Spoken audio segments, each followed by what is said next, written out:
All right, well, we just finished up with Steve's M38 CJ YJ Jeep. And I couldn't let this one go without telling a few stories about it and kind of showing you guys around. So to begin with, this is a campfire survivor. Steve had just moved to Paradise 2 weeks before the campfire, and a week before the fire, he had come to me and bought two 14-inch Fox coilovers. And he was planning on having us put the coilovers in this Jeep. It already had the Dana 60 in it that we had built for him, but it was just on leaf springs and he was ready to link the front. So anyway, the fire came. He needed to evacuate. He needed to get his family out. And his 11-year-old daughter sat right here in the driver's seat. His 9-year-old son was navigator. They had radios. Steve was driving the other Jeep, and his wife was driving their JK. And the three vehicles left out of Paradise in the middle of this craziness in the fire. And I actually got a hold of Steve on the phone as he was coming down the Skyway with his kids in front of him driving this thing. And he goes, I'm evacuating. I need somewhere to go. Where do I go, Trevor? And I happen to have family in town, so I sent them up Highway 99 to my uncle's yard, and that's where he parked this Jeep, and then basically went back out and made sure all the community was good, and he's been doing that ever since. So he's finally had a chance to get back to the Jeep project, and those Fox coilovers that were 5 days old burned in his garage along with his XJ buggy that everybody had been driving, the kids and everything. So he's finally getting to get his Jeep back in the game. So he brought it up here a couple weeks ago and wanted to take the leaf springs out of the front and finish it off by 3-linking it, and he found some coilovers on Craigslist, and so that's what we did.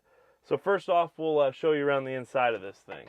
So completely utilitarian. His vehicles are always really cool and functional.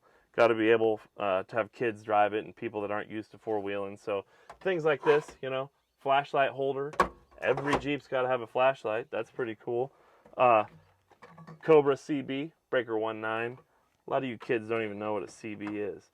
Some of the cool kind of backyard fab that Steve does that really works is like this. This is the ammo can shifter for the Art Car winter shifter for the 700 R4.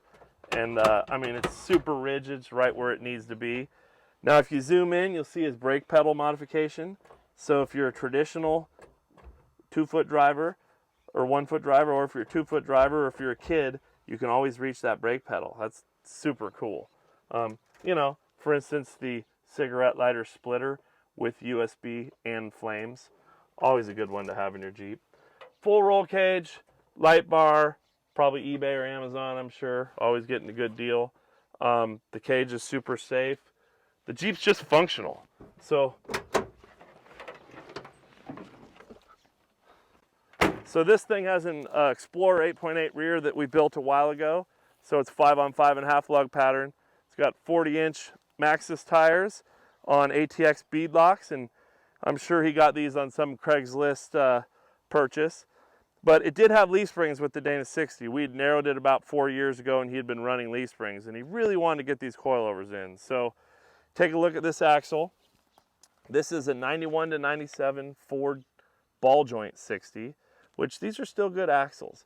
So we had narrowed the long side already to get it to match that Ford 8.8 rear. So on this round, we took the leaf springs out, and Mitch built a super low profile custom truss to fit the upper 3-link mount. It's got PSC hydro assist. Actually, it's AGR hydro assist. If you look over there on that knuckle, one of the problems with ball joints axles is there are no crossover steering options. Somehow Steve convinced us to spend a day, put it in the mill it down, and get a Dana 44 arm to fit on his knuckle. And no, we will not do that for anyone else. So we ended up with RWFO YJ frame plates. We built some hoop shock towers so we could get the 12s in there and get a lot of up travel. Mitch got 7 inches of up travel out of this thing. It really tucks up well and still rides low. Got air bumps. If you take a look at the lower links, these are 2-inch quarter wall DOM with 1.25-inch heims. These are our link mounts at the top and bottom. We built the links, our misalignment spacers. The upper link is an 1.5-inch quarter wall DOM link, and it has FK 7/8 heims with 5/8 misalignment spacers.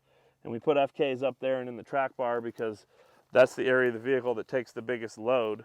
So Everybody's always wondering what's going on with the grill. This thing is a YJ, CJ, M38.